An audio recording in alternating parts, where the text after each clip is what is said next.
What are you doing? You're so silly. Be serious. This is a serious conversation. I was waiting. I thought you were gonna say hi, good morning, welcome to the Yellow Pepper Club. Well, I am going to say this will just give me a minute. Yes. Hello, good morning. Good Good morning. morning. Look into the camera. Don't look Oh, don't look at my beautiful face. Look into the camera all the okay. time. But anyway, we are live.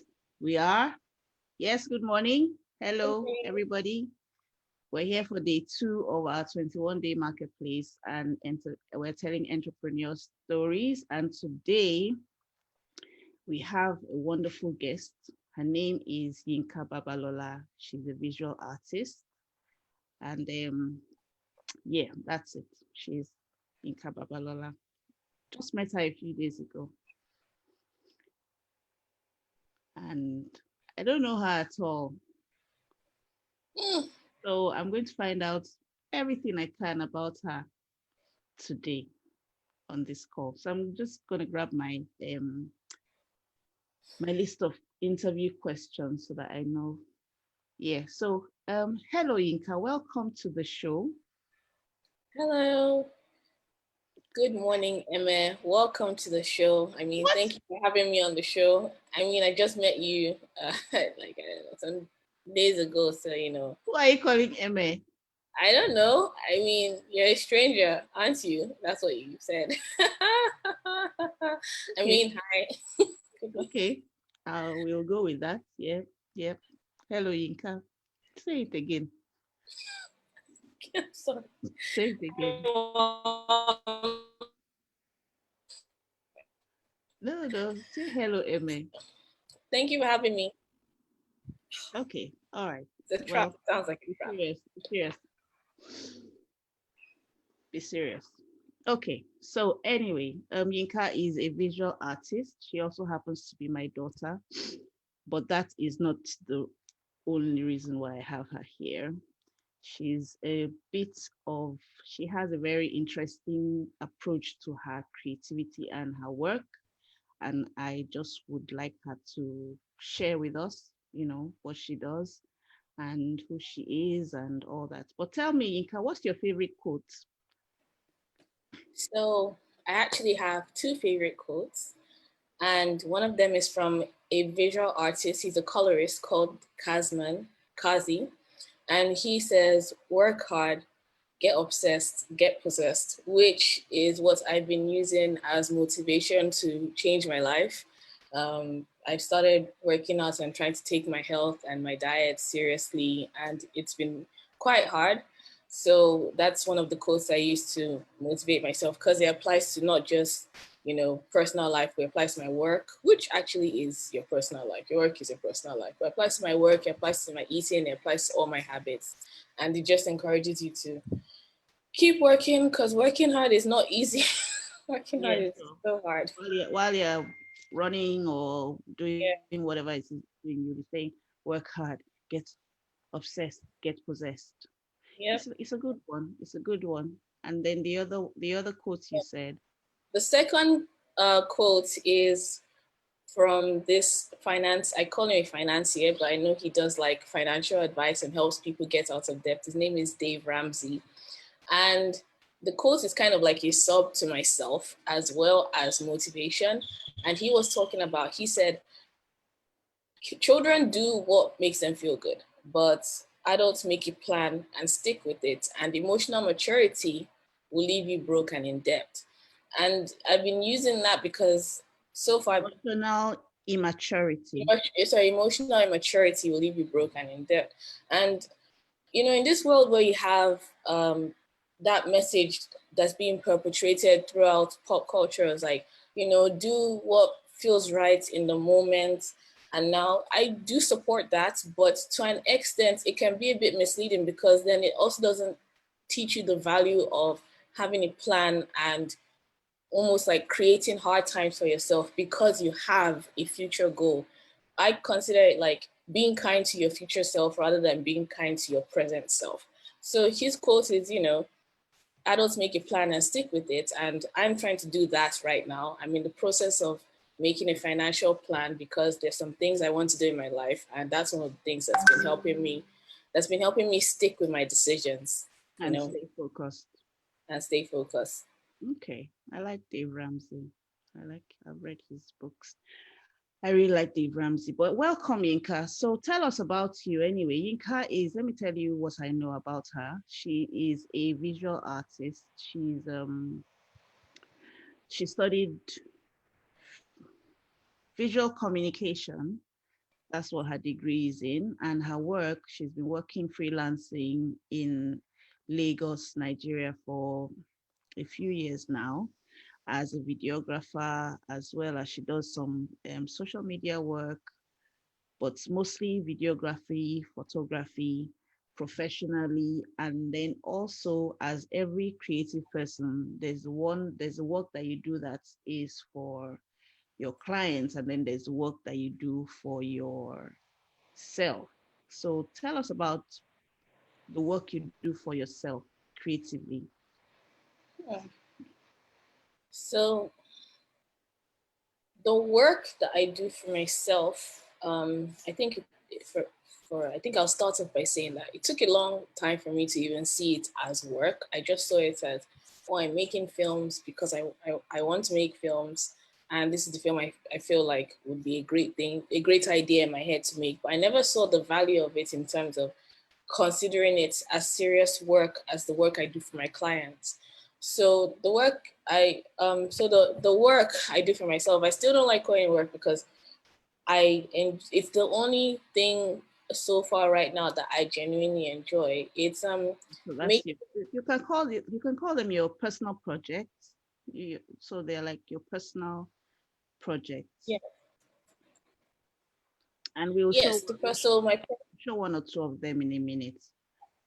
Okay, yeah, so my personal projects, the personal projects that I do, I started this one, which is going to be a series of films. I'm currently working on the second part of the series, which is like, I think is my favorite, is community films. And I think that's because I've always wanted to make films about people. Every time like people say like, what kind of films do you want to make? I never knew the specific, like, oh, I want to make action films, I want to make romance films, I want to make short films. I just knew that I wanted my films to be like other people's stories, because that's like the best for me. That's the best thing. So I would find like stories that I'm interested in, and I would reach out to people, and I'm like, hey, I want to make this film about your idea or your product because I really connected it. And it always has to be something that I personally find interesting, I personally feel connected to, because I'm putting my money, my own time into this. So it has to be something that I feel genuinely like, okay, this is a real interest of mine. So that way it shows in my work. So Okay, so so it's far, an interest of yours, but then it is somebody else's story that you just want to tell that person's story. yes. Yeah, yeah. Okay. So So far, so far, my portfolio is consists of two films, or two film series. Each film series has one film each in them. One of them is called As Told By, where I pick individuals, like one person, to tell the story of an entire, almost be like the spokesperson for an entire, maybe like a company or a business. Doesn't have to be, or like a personal work. And so the one I did was, the first one I did was called Surf Ghana, as told by Sandy Alibo. And she's founder of Surf Ghana, which is like an all-female skateboarding and surfing club, like a collective.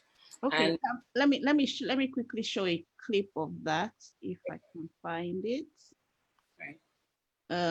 Just a couple of minutes, and you can find the clip actually on. Okay, hold on. You can find the clip on yinkababalola.com.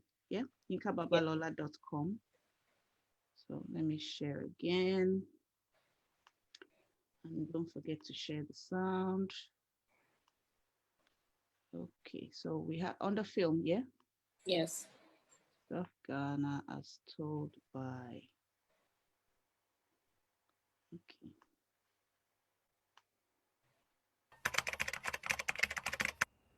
So my name is Sandy Anibo, and I'm the founder of Surf Ghana.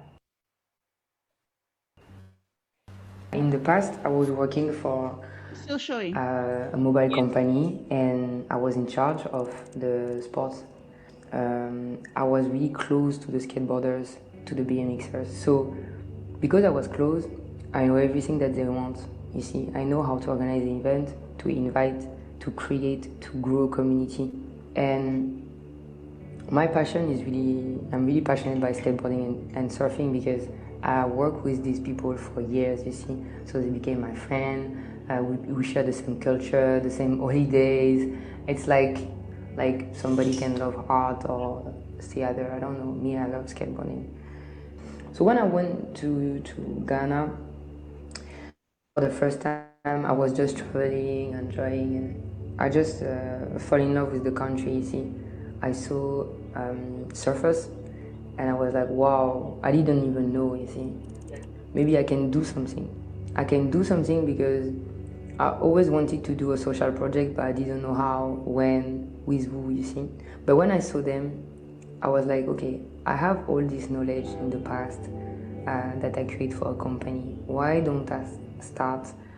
When I started the project, you see, I just noticed that in every event that I organize, 99% of people coming are men. And I was wondering why. I was like, yeah, it's for everybody, you can come. But I just noticed that women are like me. Like, when you see all the guys do tricks and stuff, like, you feel so shy, you just want to stay around, laugh, and take picture, but you sure that you're not going to do anything. So I was like, okay, That's really so good. let's do the contrary. Let's do just the Uh, contrary. Let's invite only girls. where are we now? I made this partnership with Kukwa.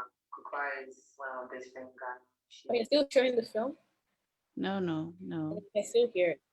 Mm. Well, can you? Yeah, yeah. I was just turning off the sound. Yeah. So, but that's it anyway. Well done. That was really nice. I really enjoy. I've watched it several times, obviously, but then that's me. But yeah, so tell us about the process, the creative process when you were making that particular film. Okay. So the film seems like a little bit like quite emotional, but the creative process is extremely mechanical. I I first saw her on Instagram. She was posted by Combini Africa, and they just like posted like a photo of her and a like small Instagram description of, oh, this lady has like an all-female skateboarding collective in Ghana, and I was like, oh my god, I am going to Ghana in like I was planning like a group holiday with my friends, and so we're all gonna go to Ghana in August, and this was about like February or January. So I reached out to her. I followed her on Instagram. I'd been following her for a while actually.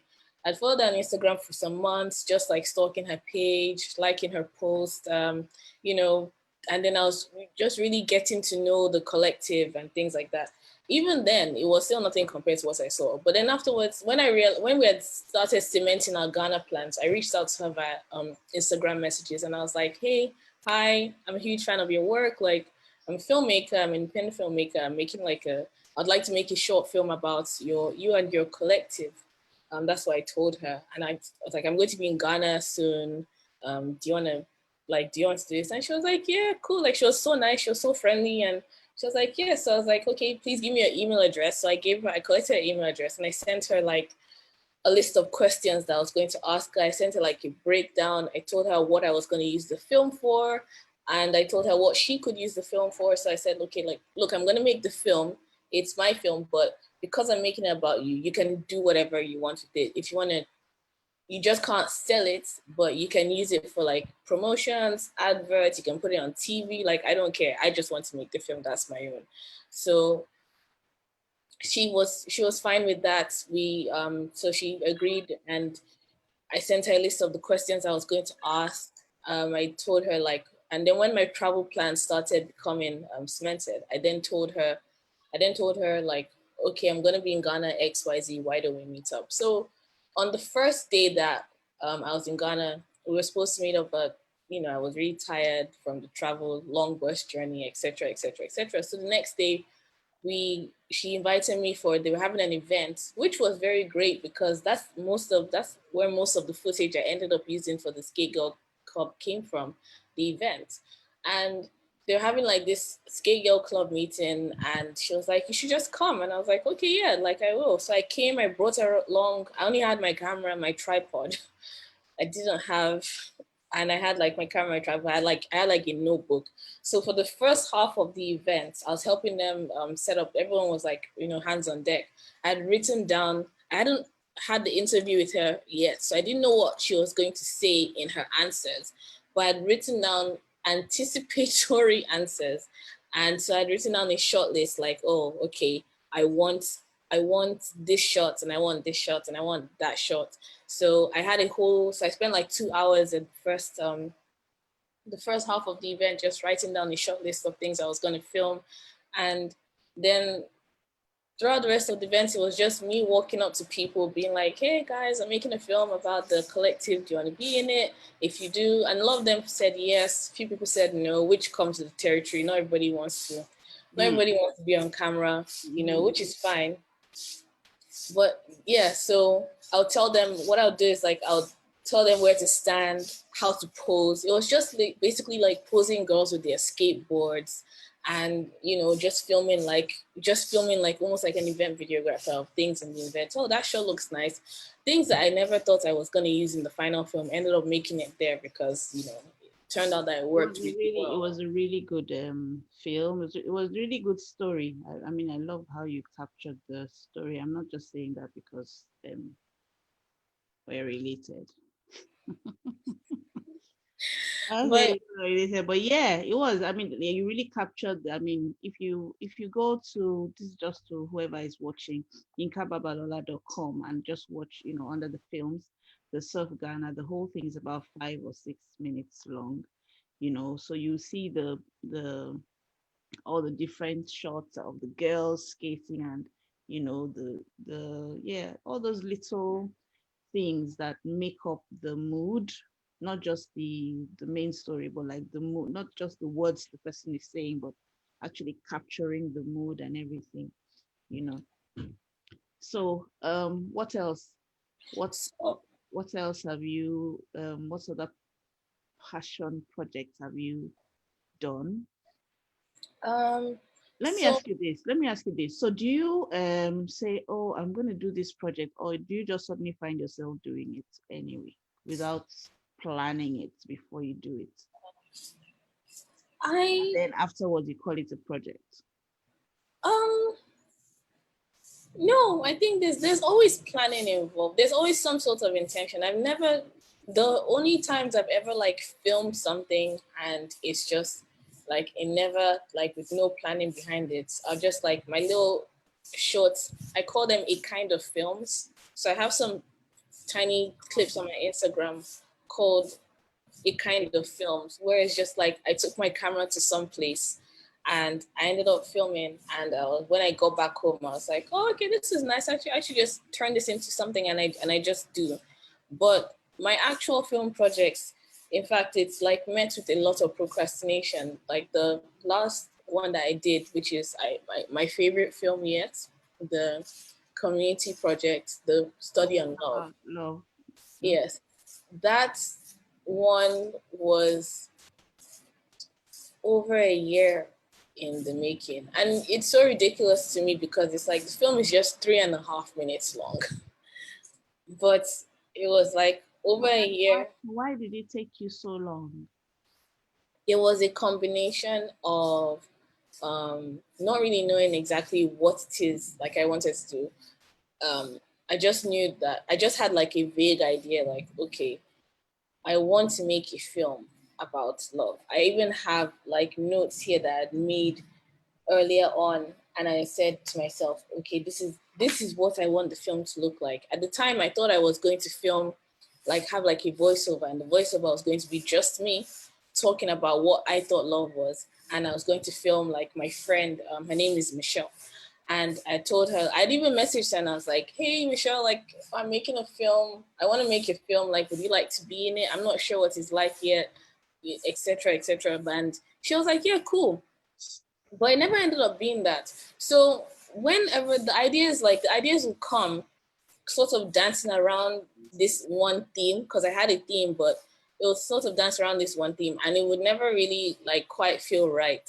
So then afterwards, I was like, okay, I actually want to know what other people think about love. I want to have a film where other people tell me what they think about love. So I put out an open call, and I told everybody to like write, their perceptions of love. So people What sent, they okay. yeah. So people, I got like 32 responses. People sent me, these written great things about, oh, love is this, love is that, love is amazing, love is magical. And I was reading through it and I was reading through it, and I appreciated everybody that sent it to me, but it still didn't feel right. It was just going based on So feelings. was it like the way you asked the question or what? I still asked the same question, but I think it was the answer, the way I put the way I asked for answers. So I told people to write it down, but then when I was now thinking like, okay, I have all these great responses, who is going to say them in the film? Because it's not going to just be typed. And when I was now thinking like, okay, I'm going to get somebody to say these things, they're not going to. The first thought that came to my mind is that this person that's reading this response, the way I read this response, is going to be nothing compared to when somebody The is actual saying it, person. the actual person that this come from saying it themselves. Is going to lose a lot of emotion. It's going to lose a lot of feel. It's going to lose a lot of authenticity as well. And you might even read it wrong. You might read it in a way that was not intended. Mm. So I so basically I scrapped that and I put out another open call telling people like, hey guys, I made a mistake. That's not what I meant. I mean, I thought that's what I meant, but that's not what I meant. So please send me voice notes. But I still wanted it to wanted people to be as vulnerable as open, as honest as possible. So I tried my absolute possible best to make it completely anonymous. That way, if your identity is not tied to your thought process, you can say whatever it is you want. I'm not going to be able to reveal your identity.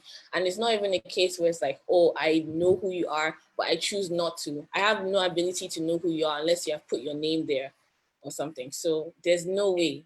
Well, what I can get from that is one, you shouldn't have taken so long. Two, even when you make mistakes along the way when you're going for your creative projects, you can still dial it back and you can still change your mind or change your method or whatever. Yeah, Let me share a clip from the thing. it's just a lot of trial and error, really. What did you call? What's the video called? I'm It's sorry, called what's a the study film on called? The Study on Love. I'll play from the middle. okay. Oh, sorry, hold on.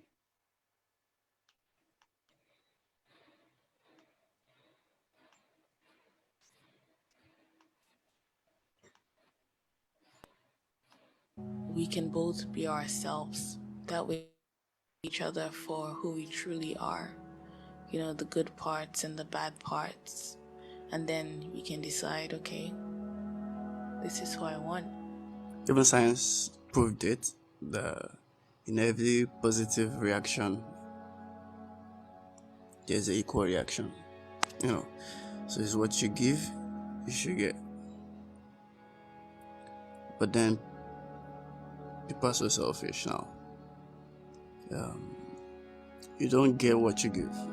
I don't think love is a sporadic feeling that just happens magically and you just find yourself in it and catch yourself and go, oh wow, I'm experiencing. No, it's something you might fall into, yes, but when you do, it's something you have to, pursue. To me, basically, love is all about balance. If you can find balance, you can find love. You know, when you're with someone, maybe you guys are not really doing much. Maybe you guys are just like driving. There's this feeling that you get like you can do anything. You know, you can crack a dead joke, you can fart, you can say whatever it is that comes to your mind because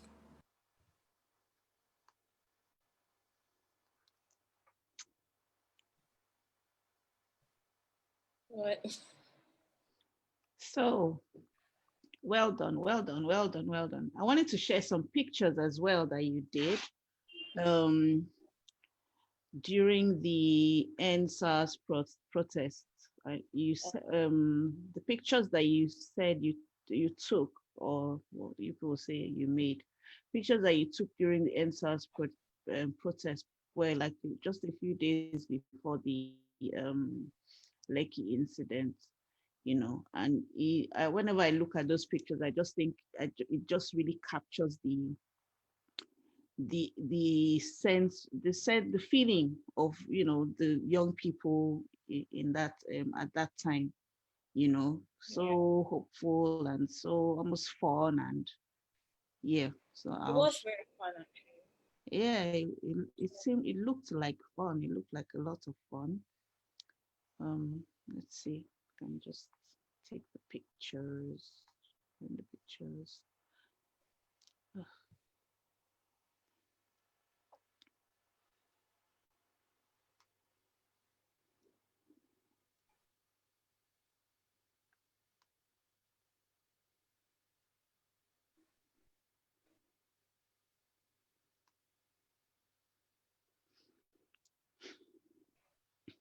So, um, what was the question I said I wanted to ask you?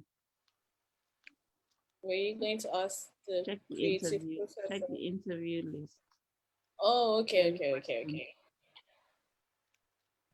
So tell the story of what led you to create this product slash service slash community Okay, slash so solution. tell your story. Tell your story then. Let's know your story. You can tell it Okay, from the beginning. the In beginning. yeah. Okay, when I was in secondary school, actually, no, let's go back.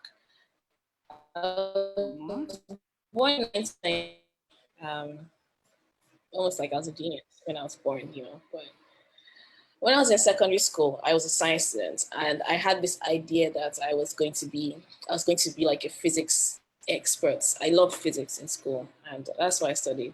I studied sciences. So I was applying for universities, physics courses and stuff, and then I was talking to my stepmom, and she said something along the lines of, oh, if you study physics, you only get to be a teacher, or you can only be a teacher or a researcher. And I was just like, I love physics, but I hate teaching and I hate researching. I should have actually checked to see what real career paths I could have gotten through that. But at the time, I was just like, wow. So that's physics out of the question. And during that time, I also loved music a lot. So I decided, okay, I'm going to study sound and audio engineering. I can't even imagine how much I put my parents through during that time. Going just like, yeah, I want to study at SAE, Sound and Audio Engineering Institute in UK, £10,000 tuition alone, you know, and it's like a 2.5 year, 3 year course. And so anyway, yeah, I wanted to study sound and audio engineering, and so I applied to the school. I got accepted. I got in, and there was even another school called, I think, Point Blank Music School. I got accepted to that too. But unfortunately, that was during the time when the UK government had just cracked down on London Metropolitan University. So they were really putting a lot of sanctions on issuing cast numbers. And for those who don't know, cast numbers are the number, like a slip basically saying that you have a position in a school. So you can use Yeah. that cast number to apply. So you can use that cast number to apply for a visa. So SAE, after I'd already, I paid deposits, and I got my acceptance letter. I then get this email or this letter from them saying, hey, the UK government has taken our ability to give out cast numbers. Do you want to wait for 6 months? Now, 6 months is not a long time in the grand scheme of things, but to give you more context, I'd already been at home for like a year and a half, thereabouts. But it's so I told them no. I told them no. And I found like this other school. The way I found this school was, my friend was in the school. My friend I'd gone to secondary school with.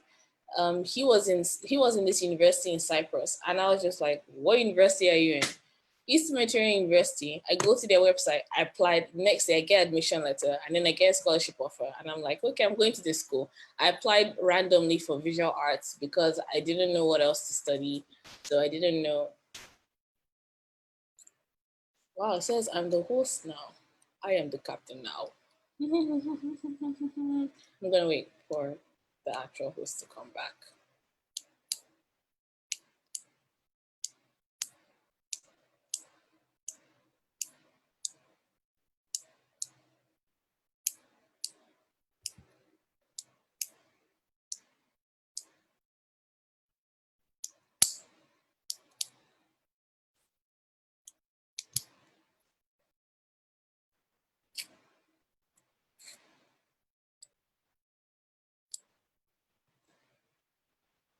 This isn't awkward at all. This isn't awkward.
Hi guys, so it's like we're experiencing few technical difficulties, but I've been instructed by the host to continue. So, Hello. hello. Right. Are we still live? Yes, we are, and it's still recording. How is that even possible? I got Yeah, kicked out of the call. I still can't get on. I don't know what's happening. I can flip my phone. I'll show you. Oh it my made me word. the host, and so I told everybody I am the captain now. I've never seen this error before. Well, they say that when you're doing something on this thing, tech issues are part of the rite of passage. So I guess this is mine. And I really wanted to show those pictures, but I'll still show them. I need to still share them. So, but what were we talking about? I hope we're still live. What were we talking about?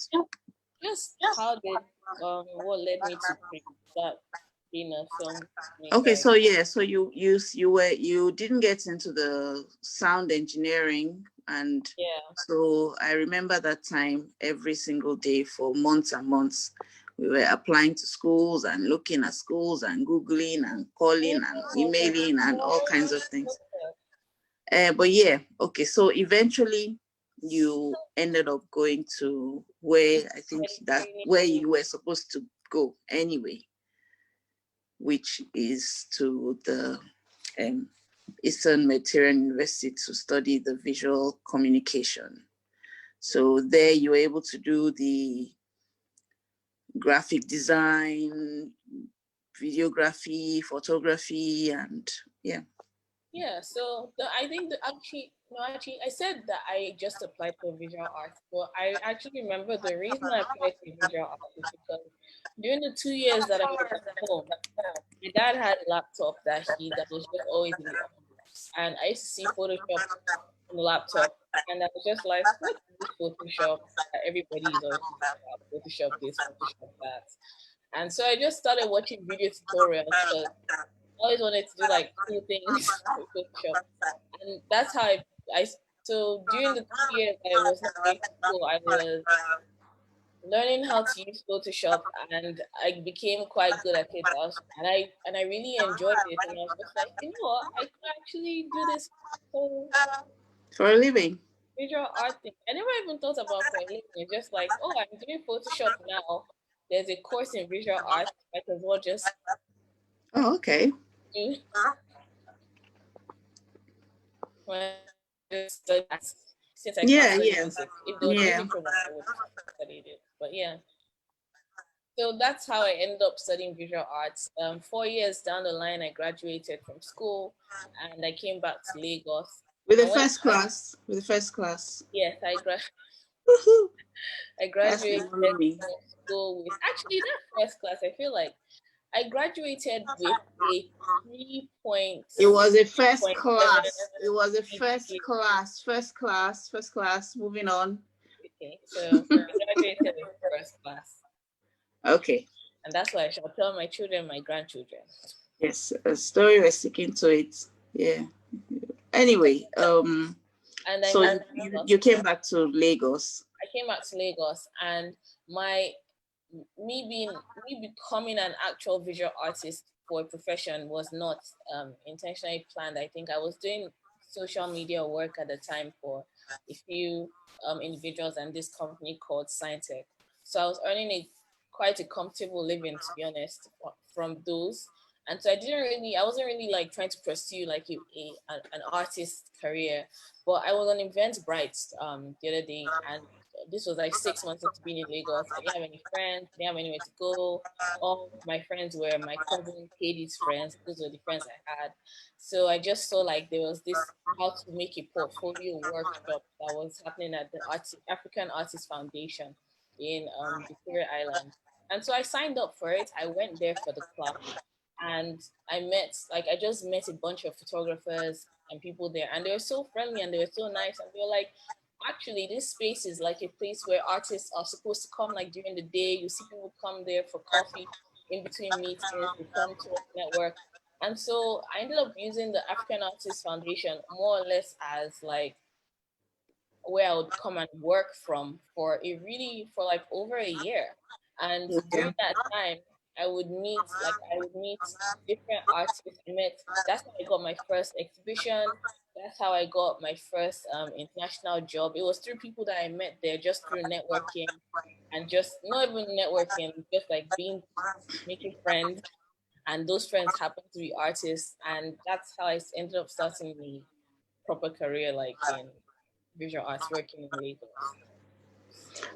There's really nothing like collaboration, because sometimes you're right there in your head, and you might think you know all the plans, but then sometimes you don't see what you don't see, and you don't know what you don't know. So sometimes just being around other people and seeing things through their eyes, and especially if they are like-minded people, it kind of helps you to grow better. And I mean, that's what we're talking about. We're talking about, community and collaboration.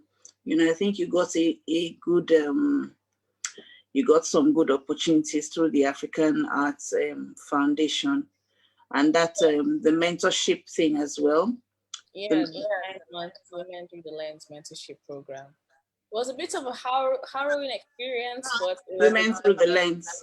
Yes. Why was it a harrowing experience? Because they no organization is perfect. So I do have to give props for the opportunity, but at the same time, there was lots of disorganized planning during the time, and it didn't just affect us, the mentees; it affected the mentors as well. And there Oh, was wow. So kind of like making it up as you go along. It was, yeah, which was so, because it's like we had 9 months. It was a 9 month mentorship program, but the most, like the worst of it happened during the time we were supposed to exhibit. So I remember like we're actually supposed to exhibit on the Lagos Photo Festival opening night at this venue called on Broad Street, 9 Broad Street, like Lagos Printing Press. And we found out like the day before, something ridiculous like that. Oh, that's not when we're exhibiting anymore. And by then, like we had invited people, were showing on this night, come look at our work. And they're like, no, we're not going to show you then, we're going to show you at this other time. And so I sent out, indications like, okay guys, I'm not showing on this time, I'm gonna show at this other place. And then on the day of our exhibition, we get there and our exhibition was still being set up. Our exhibition was not ready. Yes, and then even like the framing, for me, I think the worst part was the framing of the work. The way it was printed and the way it was framed. It's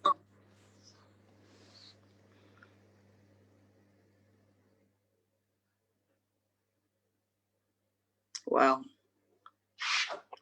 it didn't from my experience. I was sort of like I had these high grade expectations, and they were not met. But at the same time, I recognized that it was a good first opportunity, and I guess nobody ever has a perfect first time for anything.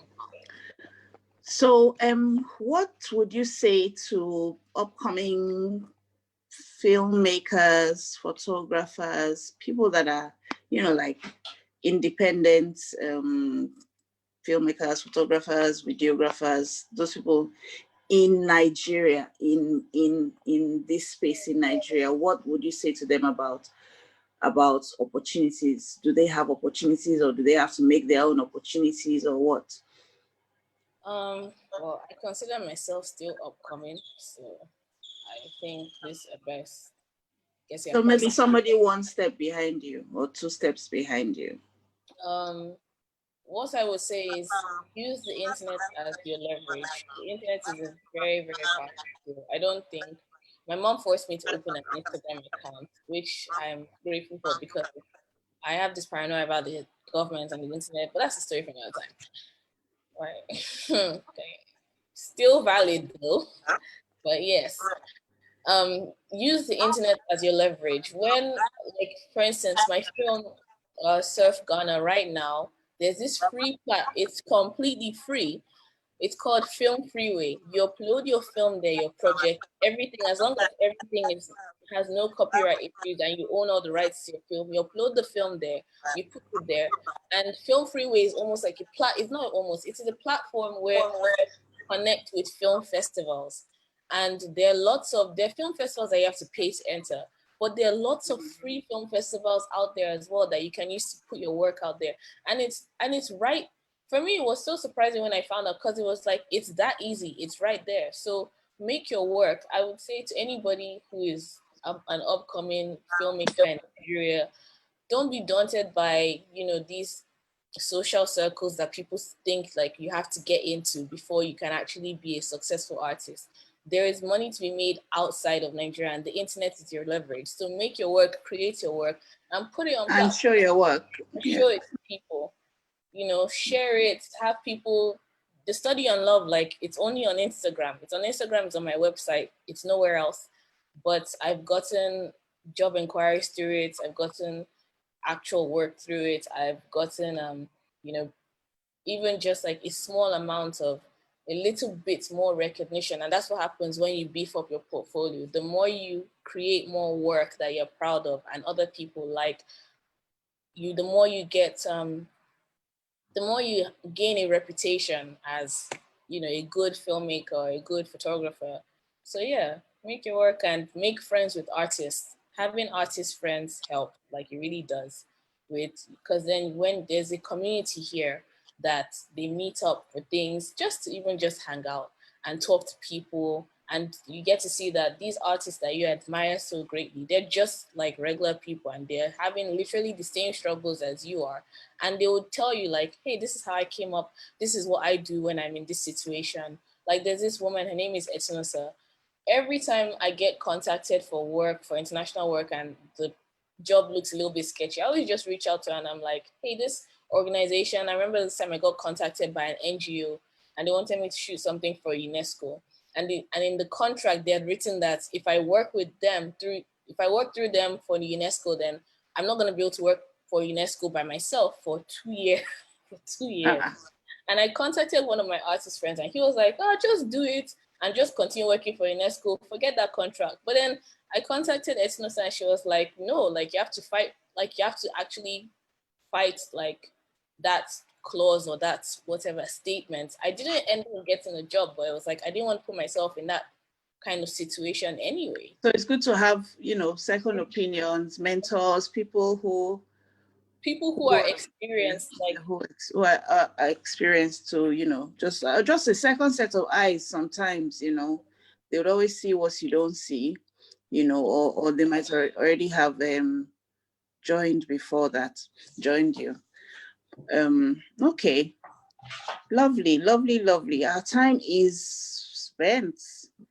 Apologies for the technical issues, but we're still here, I don't know, hopefully I'll be able to do it from my laptop again, but we'll see what happens.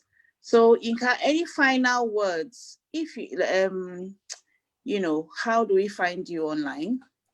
Yeah. How do we find you? And if somebody wants to work with you, what kind of work do you do for people? We talked about your personal projects mostly, but professionally, what kind of work do you do for people and how do they contact you? Okay. How do you find me online? I have a website, yinkababalola.com. That's YINKABABALOLA.com. You can see my film there. You can see my photography there. You can also see a little bit of the graphic design work that I do there. I think I might have taken that down. And then also I have an Instagram, it serves as both my work portfolio and also my personal Instagram because I don't have another one. So you can connect to me there. I'm friendly, say hi, even if you don't want to work with me. As for if you do want to work with me, what I just tell people now is like, I make film and I also do photography, primarily film. So if you're looking for someone to film something, or if you're looking for someone to edit something that you've already filmed, I'm your person. And then also you're very particular about getting the sound right. So if you're a filmmaker or a videographer that wants to get some tips or some help with sound, I'm sure you can reach out to her as well because a lot of filmmakers make film with very bad sound. So yeah. Yeah, I mean, I've done it too, so I know the difference like good sound and bad sound can make, and I think that's why over the course of time I've become very particular about it. It's okay. It's so that's at Island Sunset, islands.sunset. That's why people should choose easy names. You can just search for Yinka Babalola on Instagram and you'll see my username, island.sunset, will come up. But my name is. And the picture has hair. And the also, picture has hair. Yeah. Okay. Don't forget that. Yeah. But anyway, thank you, Yinka. You can Thank say you. it. Thank You you, can Mom. say it. Say thank you, Emma. Thank you, Emma. Yeah, yeah. There you go. See, nobody died. Your feels like a trap. Eh? You felt it was a trap. Yes. And you're like, Yeah. say it again. And I And was like, ah, then yeah. Well, the first time if you had said it again, then that you'd have fallen into the trap. But anyway, go check out her website, yinkababalola.com, who happens to also be my daughter, firstborn. And yeah, only child. what? Huh? I'm glad you did it. Say, repeat it now. Okay, I'll see you. All right. Thank you for Okay, having me. bye. Bye. Thank you, Yellow Pepper Club. Hi. Of it. Okay, I'm gonna end this call. Maybe I should not end this call because I don't know what's happening with my laptop. Oh, right. Anyway, we just have 4 minutes. So our next guest. Are you live? We're already live. My internet has decided that today is the day that it's telling me your internet is not secure, or your internet is not Really? what do you call it? Yeah, can you imagine? We need to bind After it. all these years. You look nice. Thank you. Okay, let me see if I can still log into Zoom. If not, I've then not gone through all my stuff. I'm trying to. all your what? Yeah, I have something.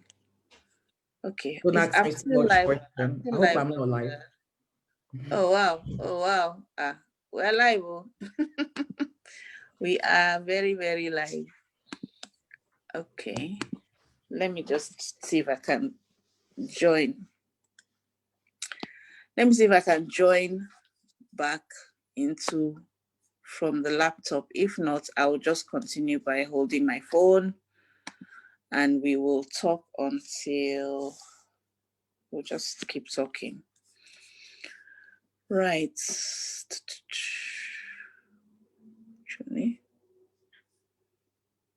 Join. Let's see. I've never seen